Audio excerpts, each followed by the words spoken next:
Assalamualaikum warahmatullahi wabarakatuh. Selamat siang pemirsa, bersama saya Hafilda Sulfiana dalam acara Bincang Tokoh dengan tema Kampus Pesantren Milenial. Acara Bincang Tokoh ini merupakan salah satu program talk show yang menayangkan perbincangan singkat dengan salah satu tokoh yang tentunya menginspirasi masyarakat sehingga para masyarakat dapat terinspirasi untuk melakukan hal-hal yang positif. Nah, dalam Bincang Tokoh kali ini dengan tema Kampus Pesantren Milenial, kami mengundang salah satu tokoh yang tentu saja inspiratif, yaitu Wakil Rektor sekaligus dosen Institut Pesantren Matoliul Falah, Bapak Dr. Ahmad Dimyati, MAG.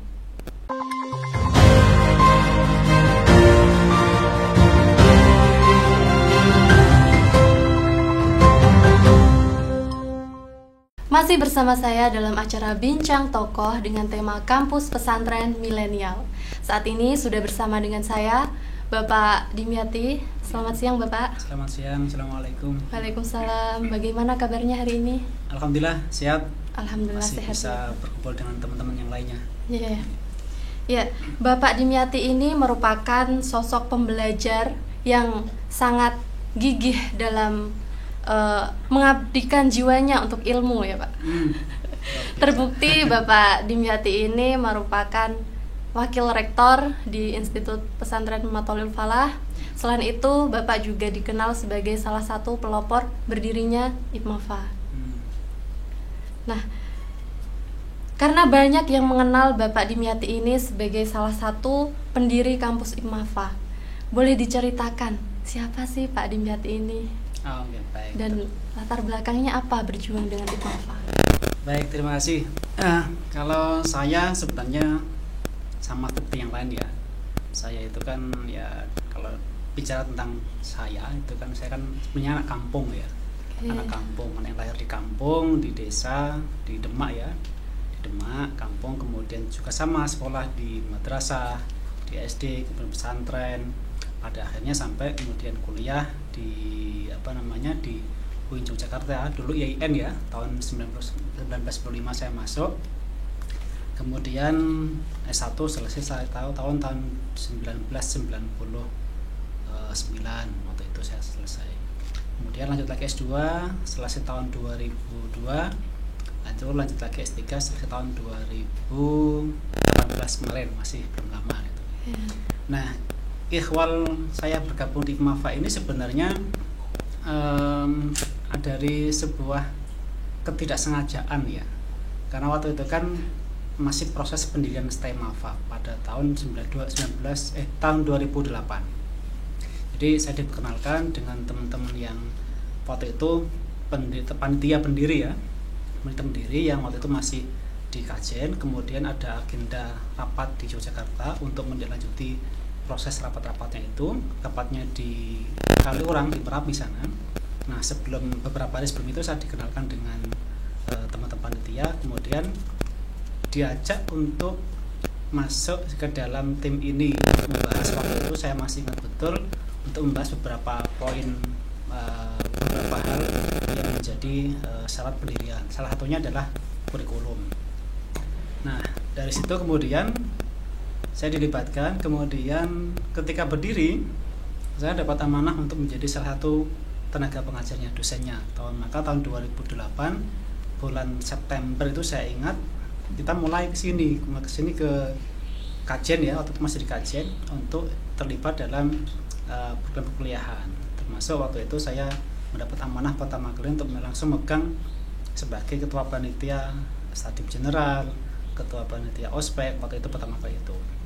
Nah, kemudian sejak itu kemudian sebagai pengajar berlangsung terus sampai saat ini, sampai ketika tahun 2015 itu menjadi IPMAFA ya. Saya masih terlibat di sini, dan sampai saat ini juga saya terlibat sebagai salah satu pengajar di IPMAFA. Nah, ketika saya bergabung waktu itu, saya langsung mendapatkan amanah untuk menjadi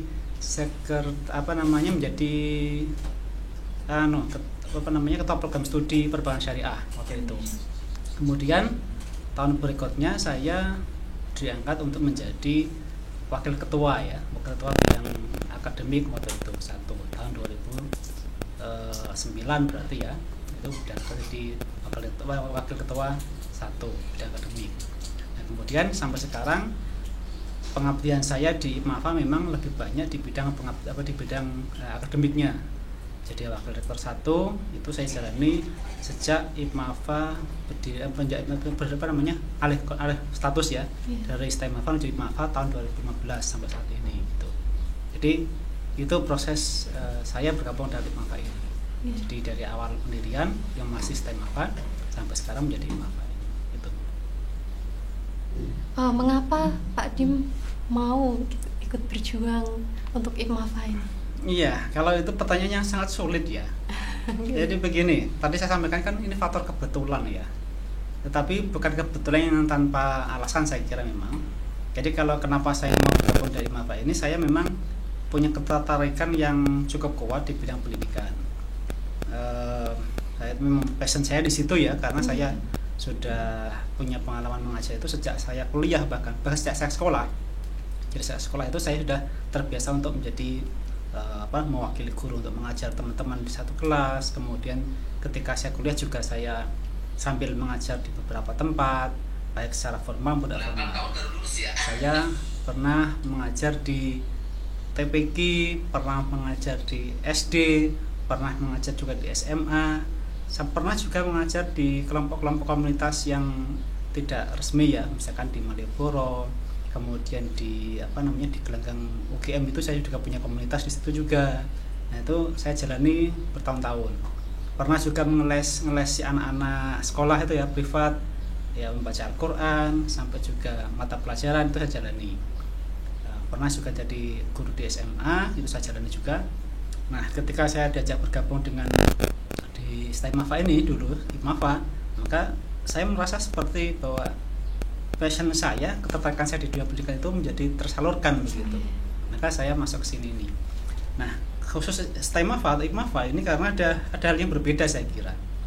Ini kan sebelum di STIMAFA sebenarnya saya sudah mengajar di UIN Yogyakarta di Fakultas Syariah waktu itu. Saya sudah mengajar selama setahun lebih ya, karena saya setiap semester itu diminta oleh pimpinan di fakultas sana itu untuk mengajar dan jalani. Kemudian ketika ini kampus baru, saya masih ada tantangan gitu. Tantangan ini menarik ini. Kalau sama ini pengalaman saya hanya mengajar, kalau sekarang pengalaman itu dibawa untuk pada manajemen, apalagi berada sebuah perguruan tinggi kan menarik itu. Nah, ada masa tantangan, kemudian saya bergabung dengan STIMAFA atau IPMAFA ini begitu. Untuk Pak Dim sendiri sejak kapan tinggal di Pati? Kalau di Pati ini resminya saya pindah itu boyong anak istri tahun 2009. Persisnya bulan Februari, saya masih ingat betul. 2009 itu saya ikut ke Pati. Waktu itu masih di mes ya, mes kampus. Ya di situ juga ada dosen-dosen yang lainnya, saya tinggal di situ. Nah, sebelumnya saya ngelaju dari Jogja ke Kajen itu ngaju. Jadi setiap kali mau ngajar itu saya berangkat dari Jogja itu biasanya setelah subuh sampai jam 9 masuk kelas ngajar gitu. Itu saya jalani selama 1 semester. Kemudian tahun 2009 itu saya kemudian pindah ke sini di mes. Lalu tahun 2012 saya pindah ke sini ke sebelah ke kampus IPMAFA yang sekarang ini gitu. Kenapa akhirnya memilih berjuang di Pati ini, Pak? Pati ya. Kenapa?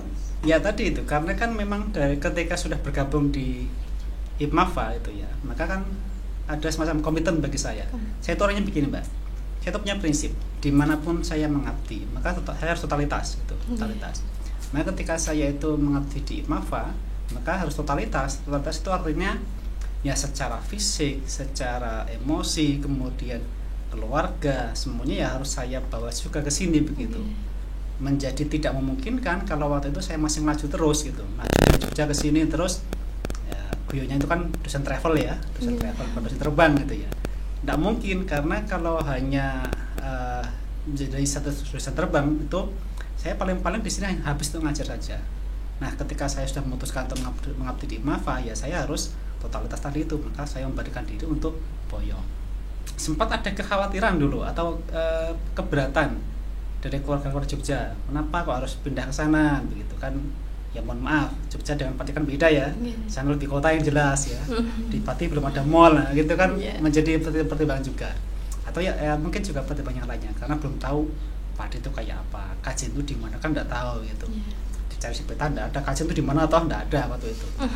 Nah, totalitas itu akhirnya saya jelaskan kepada orang tua, kepada mertua maksudnya, kepada mertua, kepada istri saya jelaskan ini karena Mas sudah niat mengabdi di IPMAFA ya harus semuanya kita bawa ke sana begitu. Kalau urusan rezeki, urusan masalah masa depan, insya Allah kalau kita serius, insya Allah kok dimanapun kita berada akan ada jalan gitu. Nah itu kenapa saya harus milih Pati gitu. Jadi bukan masalah Patinya ya, tapi masalah ini urusan komitmen. Karena saya memutuskan di IPMAFA, maka komitmen itu menjadikan saya untuk total mengabdi di IPMAFA gitu. Ini bagus sekali untuk bisa menjadi inspirasi bagi kaula muda ya. Ketika kita memiliki ketertarikan untuk mengabdi, kita harus punya komitmen dan totalitas dalam hal itu. Nah, pada segmen selanjutnya nanti kita masih akan berbincang-bincang mengenai perintisan IPMAFA dari Stay Mafa menjadi IPMAFA. Masih bersama dengan Pak Dim, tapi setelah yang satu ini tetap bersama kami di Bincang Tokoh.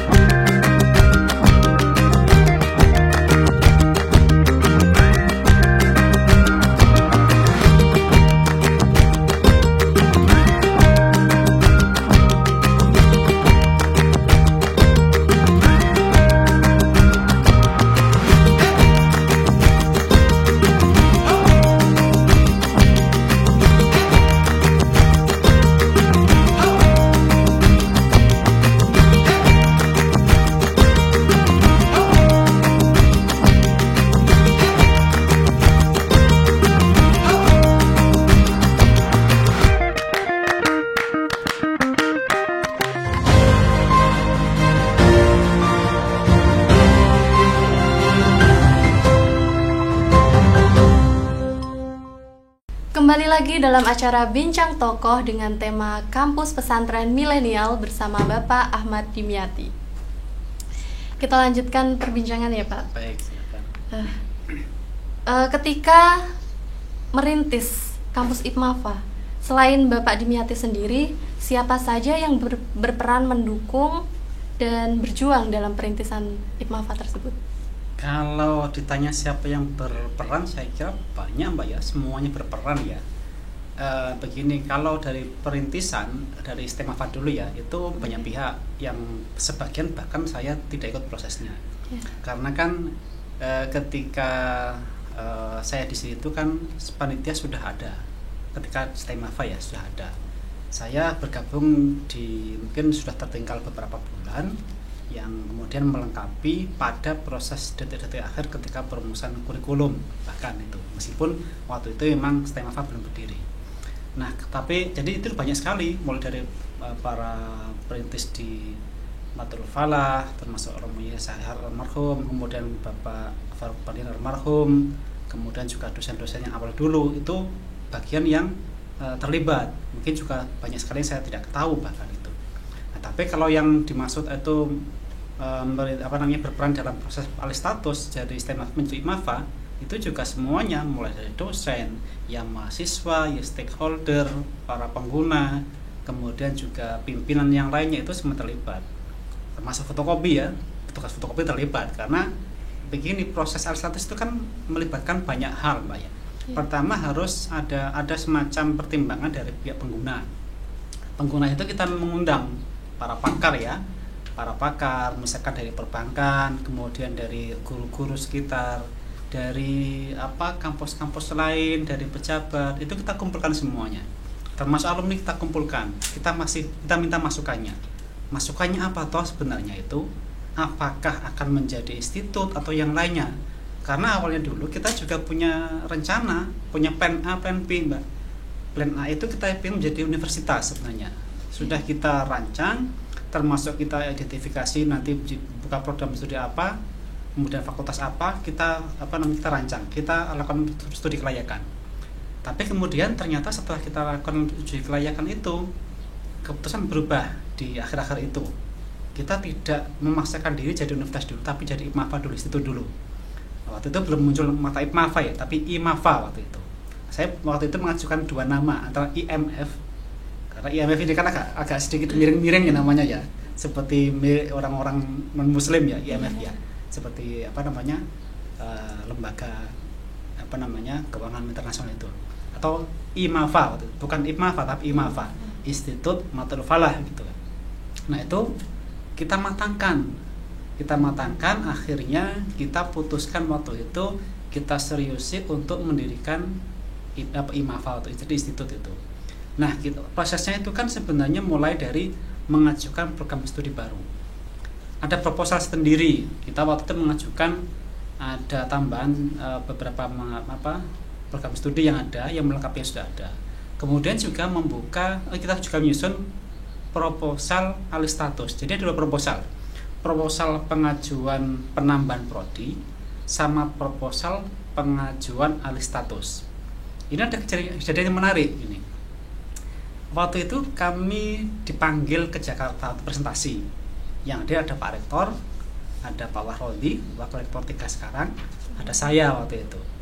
Nah, presentasi di situ ada banyak undangan yang mengajukan alih status. Termasuk ada artis juga, Marissa Haque waktu itu. Kita di forum. Nah, yang waktu itu kebetulan saya ditugasi untuk menyusun proposal. Memang saya buat dengan teman-teman juga, tapi sebagai penjawabnya saya buat, kemudian kita kirimkan gitu. Nah, waktu presentasi itu kan yang dipresentasikan 2 hal itu ya, yaitu proposal penambahan program studi sama proposal alih status itu. Nah, Pak Rektor presentasi dengan semangat, dengan menarik luar biasa. Pak Rektor kan bagus ya cara presentasinya gitu. Nah, setelah presentasi ditanya panitia, Pak, ini mana proposal proposal statusnya? Wah, sudah kita kirim, kata Pak Rektor. Sudah kita kirim. Kapan? Sudah tanggal sekian. Waktu itu kan saya betul ingat tanggal sekian kan, karena yang tugas kirimkan saya membuat proposal saya itu sekian itu. Terus, oh tapi kok enggak ada ya? Kalau begitu baik, nanti dikirim lagi Pak ya, karena mungkin hilang di sini begitu. Nah, waktu itu Jumat selesai presentasi, kita ke masjid untuk sholat waktu itu kan, untuk sholat. Pak Rektor tanya, itu sudah benar kan dikumpulkan kan proposalnya? Sudah Gus, saya bilang begitu. Yang proposal yang penambahan program studi, kalau yang penambahan alih status belum, karena belum saya buat. Gitu. Karena waktu itu memang kita minim pengetahuan gitu. Tapi baik kalau begitu, karena saya janji kita kirimkan segera, besoknya sampai pagi kajian saya buat lagi, saya lembur 1 hari 1 malam, langsung kita kirim lagi. Jadi memang ada hal-hal yang waktu itu kita modal nekat, Pak.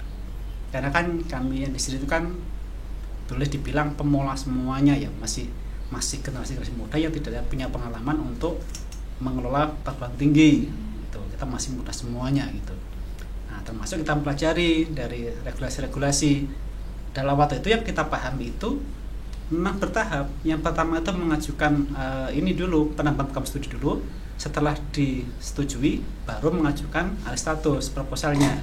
Ternyata waktu itu harus bersama-samaan waktu itu. Nah, tapi ya alhamdulillah kendala sedikit itu bisa terlewati.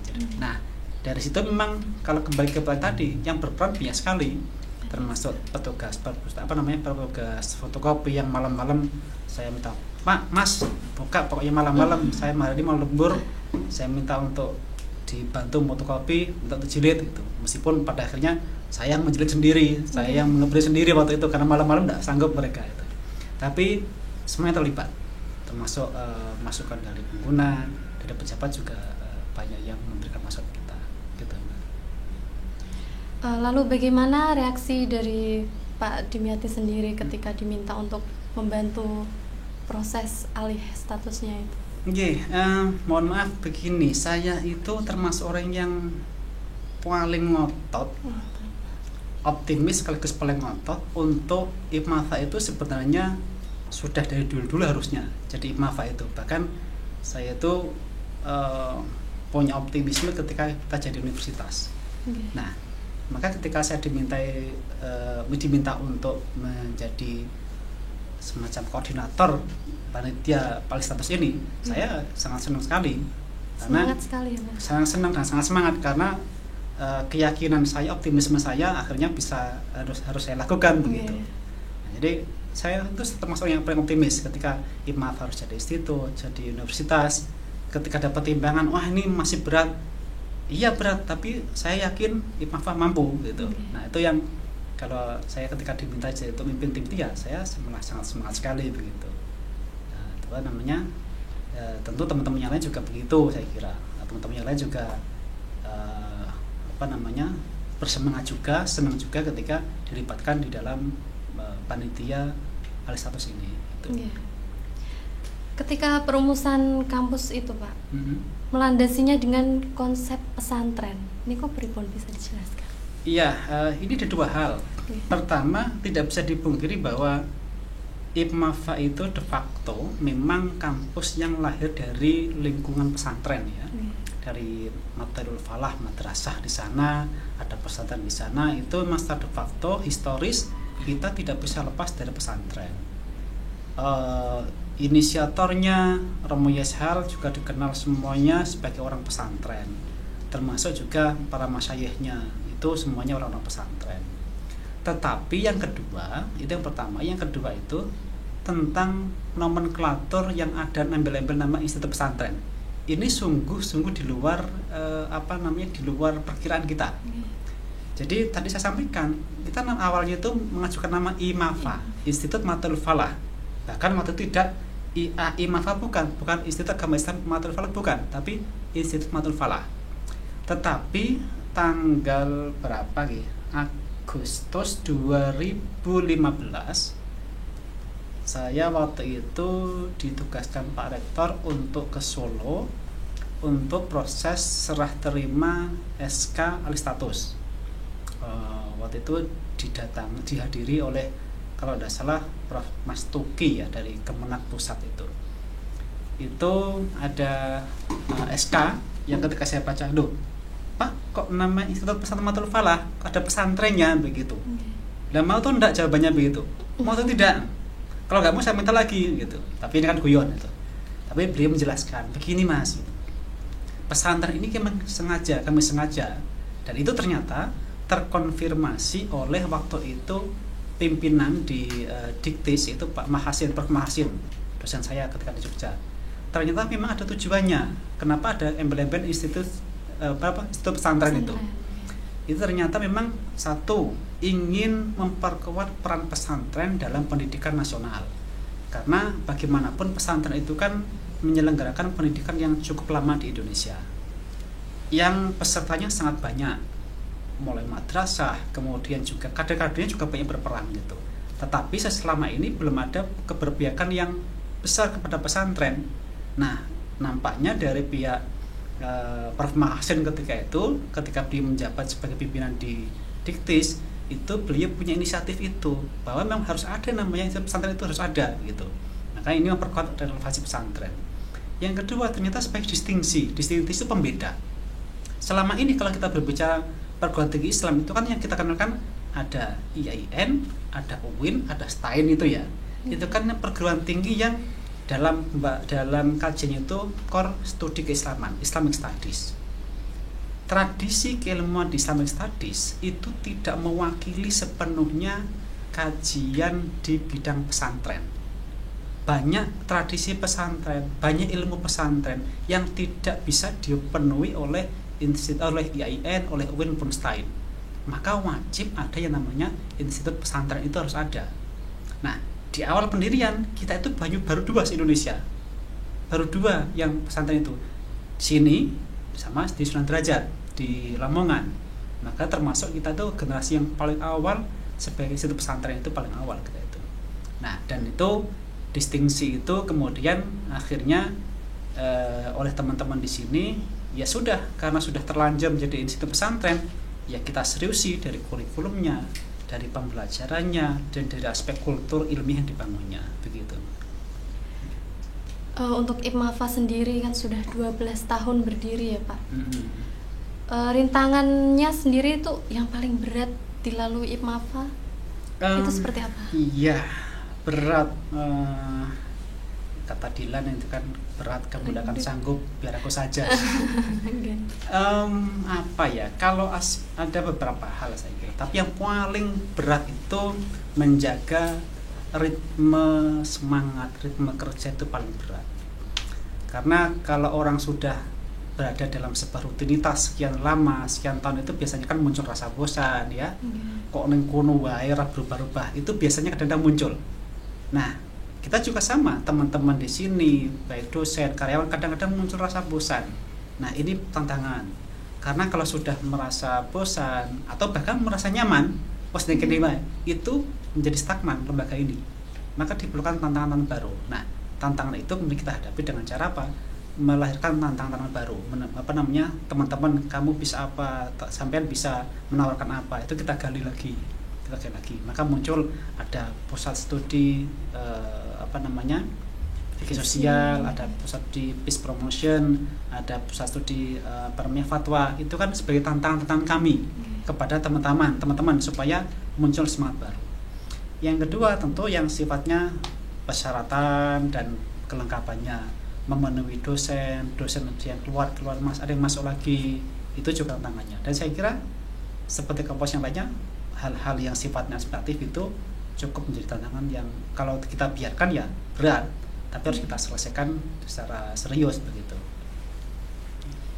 Dalam kondisi dunia yang sedang buruk saat ini ya Pak ya, memasuki pandemi dan kebetulan juga hari berdirinya IPMAFA, hari ulang tahunnya bertepatan dengan pandemi. Ada perbedaan antara yang lalu dengan sekarang atau tidak? Ya, perbedaan tentu ada ya, karena kan kondisi pandemi ini kan membawa yang orang sering menyebutnya sebagai kenormalan baru ya. Kenormalan baru ini kemudian merubah banyak hal. Satu, mulai perilaku, keseharian, aktivitas akademika. Sekarang kita harus dilibatkan untuk taat pada protokol kesehatan. Ini kan sesuatu yang baru yang berubah. Kemudian yang paling mencolok saya kira dalam proses pembelajaran ya, pas pembelajaran. Dulu kita tetap muka, enjoy aja. Kita dosen masuk kelas, diskusi atau ke lapangan, itu dengan mudah saja. Tiba-tiba ada kondisi seperti ini gitu. Nah, ini kan ketika Maret itu mulai ada pandemi, kampus kemudian lockdown, itu tiba-tiba harus merubah kuliah menjadi kuliah daring semuanya. Karena tanpa ada perhitungan, tidak ada diperkirakan sama sekali, itu dosen kemudian dipaksa untuk mempelajari teknologi pembelajaran daring gitu. Ya masih ada yang gagap, ada yang Google Classroom itu masih ada waktu itu. Ada yang terpaksa kuliahnya harus menggunakan WhatsApp group. Monggo silakan, tidak apa-apa. Yang penting pembelajaran masih tetap berjalan gitu. Nah, kemudian itu kita evaluasi, lalu ada pelatihan membuat media pembelajaran, membuat video, menggunakan platform-platform yang ada. Itu kita lakukan untuk menyesuaikan dengan ini protokol baru. Nah, nampaknya ke depan ini kan menjadi sebuah tren yang dipaksa oleh kondisi, bahwa kuliah sekarang itu bukan kuliah yang seperti dulu yang hanya datang ke kelas, diskusi, selesai, itu bukan. Tetapi kita menggunakan yang orang sekarang mengenal sebagai blended learning, pembelajaran yang campur ya. Jadi pembelajaran yang sebagian kecil mungkin tatap muka, sebagiannya lagi menggunakan media-media platform-platform yang sudah ada. Materi harus dikonversi menjadi support dengan teknologi interaktif, itu juga harus dilakukan gitu. Nah, itu perubahan-perubahan yang menurut saya cukup signifikan saat ini, dan kedepannya akan seperti itu. Kondisi ini bukan sementara ya. Kuliah daring, kuliah campuran blended ini bukan sementara, tapi ini akan menjadi tren ke depan. Dan itu sudah disampaikan oleh banyak pihak, mulai dari menteri, oleh para pakar, bahkan oleh pimpinan negara, oleh presiden, itu juga menyampaikan bahwa pendidikan ini nanti seperti ini itu akan menjadi tren ke depan. Maka termasuk teman-teman mahasiswa atau siapapun ya, mulai dari siswa kelas 1 SD bahkan TK, itu sudah mulai sekarang semuanya berubah semuanya. Nah, ini perubahan yang cukup radikal yang kita hadapi bersama yang tadinya mungkin tidak terfikirkan sama sekali, tiba-tiba muncul kondisi seperti ini. Nah, IPMAFA, kampus-kampus yang lain juga saya kira sudah melakukan banyak hal untuk menyesuaikan dengan perubahan ini gitu. Kalau masih beranggapan bahwa kondisi ini sementara, ya pasti kita akan gelagapan terus ke depannya begitu. Harus bisa menghadapi new normal ini ya Pak? Betul, bukan hanya menghadapi, tapi kita harus terlibat di dalamnya. Menjalaninya. Kalau dihadapi itu kan kita mempersepsikan ini kondisi yang tidak wajar, yang sementara. Tapi karena ini ada perubahan yang menyeluruh, semua struktur sosial itu berubah semuanya, maka kita harus terlibat di dalamnya. Gitu. Selain new normal sendiri, ada tantangan global bagi IPMAFA, juga mahasiswa semuanya. Bagaimana IPMAFA yang berlatar belakang kampus pesantren ini mampu menghadapi tantangan global tersebut? Iya, tantangan global saya kira salah satunya yang paling mencolok dan sering kita dengar itu ini perubahan dunia kerja. Dunia kerja sekarang tentu karena kondisi seperti ini yang tiba-tiba teknologi menjadi salah satu faktor paling dominan dalam perubahan masyarakat, maka ini juga direspon oleh IPMAFA. Misalnya dalam hal kurikulum pembelajaran, kurikulum itu harus bisa membekali mahasiswa lulusannya nanti itu harus melek teknologi mahasiswa itu. Kalau dulu misalnya kuliah jenengan misalkan teman-teman yang di di perbankan syariah misalkan belajar cukup akuntansi aja, mungkin aja dari buku, harus sudah merambah kepada misalnya bagaimana menerapkan akuntansi ini ke dalam teknologi mobile, ya, teknologi mobile itu, aplikasi-aplikasi yang sifatnya support dengan smartphone itu harus dipelajari juga. Orang tidak cukup mempelajari teori-teori akuntansi, tapi juga harus bagaimana itu bisa diaplikasikan secara teknologi begitu. Saya kira prodi yang lain juga begitu. Pendidikan bahasa Arab misalkan identik dengan hanya belajar bahasa Arab secara lisan. Sekarang tidak lagi. Bagaimana bisa tangannya itu alumni lulusan dari PBA ini pendidikan bahasa Arab itu juga harus bisa melengkapi skillnya dengan skill teknologi gitu. Misalnya membuat media pembelajaran yang support dengan Android, yang support dengan teknologi digital harus sekarang, tidak bisa tinggalkan. Dan semuanya saya kira begitu. Nah, ini tantangan terbesar. Nah, IPMAFA merespon itu, dosennya kita upgrade, kemudian kurikulum kita perbaharui, sistem pembelajaran kita perbaharui, termasuk juga nanti yang mau tidak mau secara bertahap itu fasilitas pembelajaran. Kita sudah didorong oleh Bapak Rektor, bahkan diputuskan sebelum ada pandemi ini sudah diputuskan untuk membuat kelas virtual. Kelas virtual itu kelas yang nanti isinya memang digunakan untuk belajar daring. Waktu itu kita rancang kelas ini secara khusus nanti kita pakai untuk dosen tamu yang dari luar negeri, dari luar Jawa Tengah, dari Jakarta itu akan kita terapkan secara berkala setiap bulan misalkan Fakultas Syariah ini akan mendatangkan siapa, misalkan dosen dari Amerika, McGill misalkan. Karena di sana kan banyak studi Islam ya, studi hukum Islam ya banyak. Itu kita hubungi mereka, kesepakatan tanggal berapa, lalu audien kita siapkan di kelas ini, lalu interaktif. Dosen kuliah mengisi dari McGill sana kan ada, kemudian dari sini mahasiswanya dan dosen yang mendampingi akan interaktif. Kemudian mungkin ada yang dari Jakarta juga mungkin KPI misalkan nanti mendatangkan Najwa Shihab, kan tidak perlu ke sini. Cukup di sana aja. Di sana mereka siaran, kita tangkap di sini lalu di kelas. Itu sudah kita rancang bahkan sejak sebelum Covid ini melanda. Baru kita rancang, mau kita eksekusi, tiba-tiba Covid datang. Nah, ada orang yang bilang, wah ini seperti kita punya Pak Rektor punya mata batin membaca kejadian sebelum terjadi. Bukan itu. Tapi ini antisipasi yang kita membaca kecenderungan global. Itu beberapa hal yang kita siapkan sebenarnya. Jadi tantangan global itu sudah kita sadari dari awal, dan karena itu antisipasinya sebenarnya sudah cukup lumayan baik ya.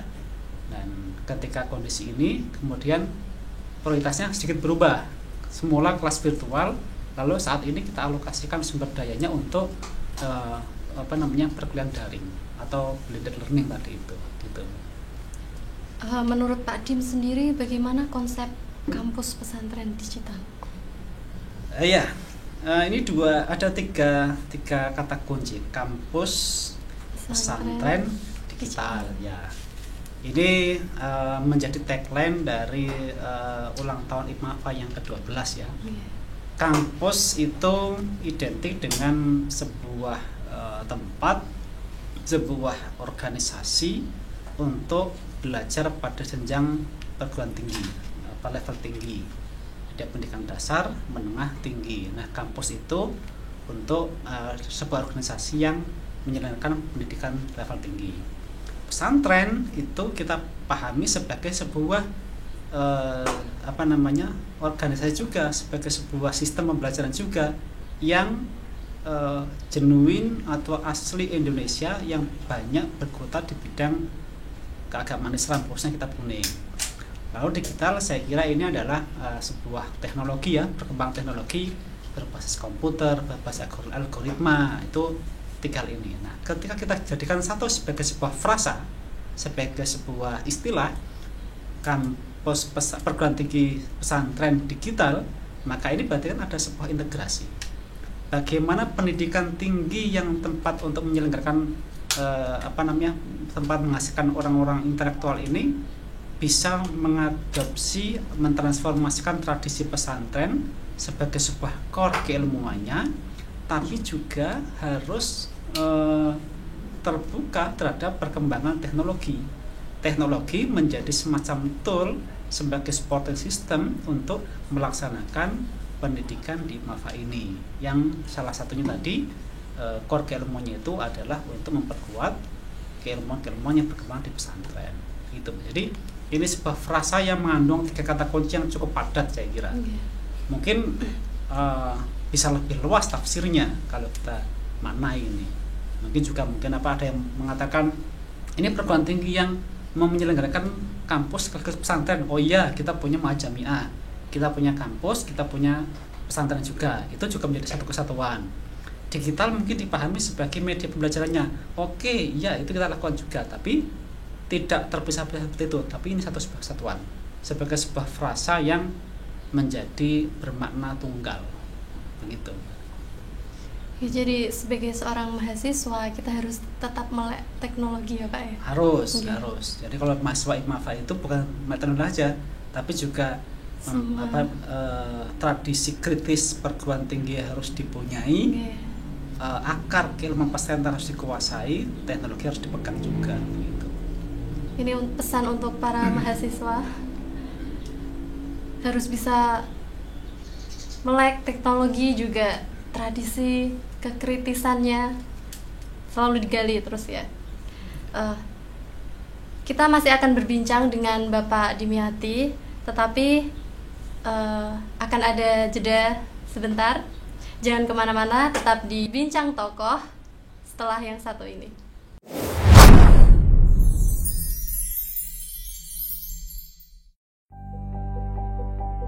Hai, apa kabar? Kalian rindu kampus? Sama, aku juga.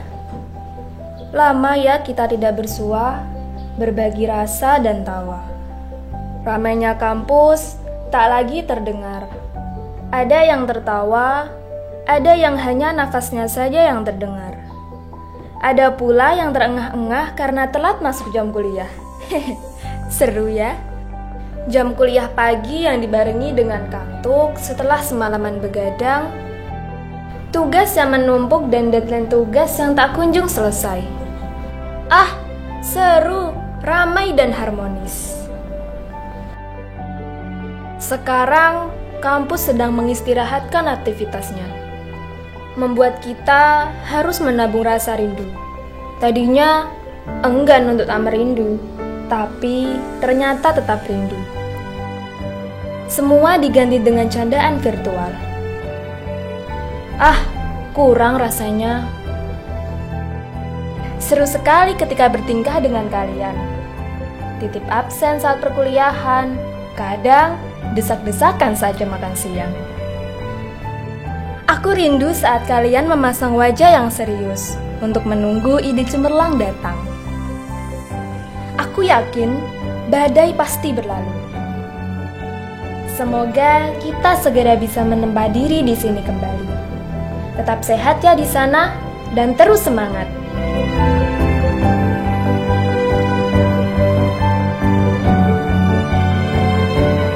Dari aku yang penuh kerinduan.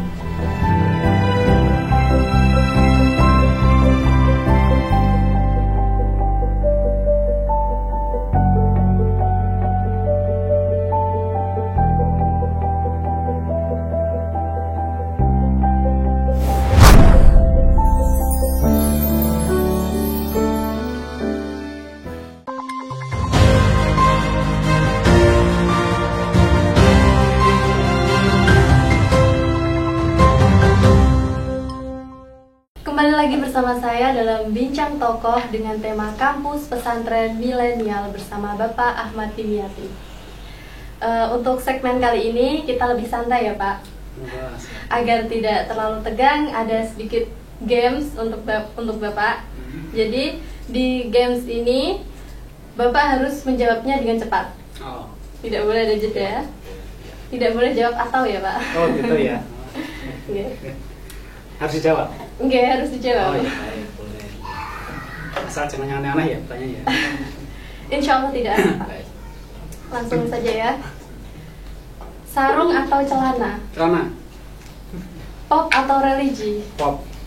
Mencintai atau dicintai? Dicintai. Kenapa dicintai Pak? Lebih asik. Gak suka mencintai ya Pak?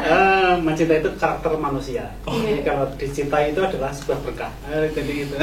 Lebih enak dicintai ya Pak ya? Iya, lebih cintai. Pergi dengan anak atau pergi dengan istri? Anak.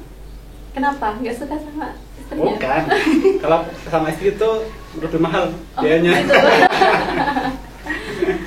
Iya. Yang terakhir ini Pak. Oke. Demak atau Pati? Pati. Kenapa? Gak suka? Sudah Pati? jadi orang Pati, maka saya harus menghabis menjadi Pati. Sesuai tadi komitmennya ya Pak ya? Di mana kita bekerja, mengabdi di sekitar totalitas. Gitu. Tapi tidak pernah lupa dengan tanah kelahiran. Pasti, ya? karena Demak itu bagaimanapun awal saya belajar di sana juga. Tentu ya saya masih menyempatkan diri ke Demak, masih berkomunikasi dengan teman-teman di sana juga masih. Gitu. Sebelum kita akhiri acara ini, kami mohon harapan dari Bapak Dimyati sendiri untuk kampus IPMAFA ke depannya. Harapan ya, sangat banyak harapan ya, tetapi yang jelas saya ada banyak hal ya, tapi barangkali salah satunya begini. IPMAFA itu kan lahir dari sebuah semangat yang luar biasa, sebuah terobosan ya. Ketika dia lahir dari pesantren itu sebuah sesuatu yang luar biasa, sebuah lompatan yang luar biasa.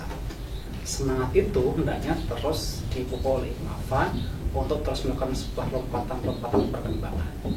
Jadi ketika pada umumnya itu berkembang itu dari A, B, C, D, 1, 2, 3, maka IPMAFA harus mempunyai tradisi yang berbeda, harus punya lompatan. Istilahnya kita harus menggunakan deret ukur daripada itu. Ukur itu kan 1 cm, 1 meter, 1 dekameter, 1 hektometer. Jadi ada lompatan-lompatan itu. Kalau yang lain mencapai prestasi dalam waktu 5 tahun itu prestasinya baru 1, maka IPMAFA harus kalau 1 tahun harus mencapai 5 tahun harus mencapai prestasi 10 gitu. Jadi kita budayakan, kita berharap IPMAFA memegang tradisi ini, tradisi sebuah perkembangan yang penuh lompatan, penuh inovasi. Itu harapan saya. Mohon diberi pesan sedikit untuk kami para mahasiswa biar bisa untuk pegangan ke depannya gitu. Iya. Dalam hal apa ini? Dalam hal studi. Dalam studi begini. Studi itu membutuhkan komitmen ya. Ini pesan saya ulang-ulang. Ketika saya berhadapan dengan mahasiswa, saya punya, termasuk pada anak saya punya pesan begini. Al-istighal bi ghairil maksud iradun anil maksud. Kalau Anda disibukkan dengan yang bukan tujuan Anda, maka Anda sengaja telah berpaling berbelok dari tujuan Anda. Maka fokus pada tujuannya. Kalau mengerjakan apapun boleh. Jenengan sebagai mahasiswa tertarik organisasi itu boleh. Tertarik pada dunia teknologi boleh. Ingat, itu hanya semacam bunga-bunga di tengah jalan, tapi tujuannya itu harus fokus. Jangan sampai kesibukan sementara itu mengalihkan dari fokus Anda itu. Al-istighol bi ghairil maksud iradun anil maksud. Itu prinsip saya itu. Jadi harus fokus pada tujuan, jangan sampai disibukkan hal-hal di luar tujuan. Itu pesan saya pada semua mahasiswa, termasuk juga dengan yang lainnya juga begitu. Dengan fokus, insya Allah meskipun berat, meskipun sempat tertunda, tujuan akan tercapai. Gitu. Baik, dengan fokus, insya Allah semua tujuan akan tercapai. Ya, tidak terasa kita sudah sampai pada penghujung acara. Dan mau tidak mau kita harus mencukupkan perbincangan kita pada siang hari ini. Terima kasih sebelumnya kepada Pak Dimyati atas pesan-pesannya. Semoga apa yang disampaikan Bapak dapat bermanfaat bagi kita semua. Amin, amin, amin. Saya cukupkan sekian. Saya Hafila Silviana. Saya pamit undur diri. Wassalamualaikum warahmatullahi wabarakatuh. Waalaikumsalam warahmatullahi wabarakatuh.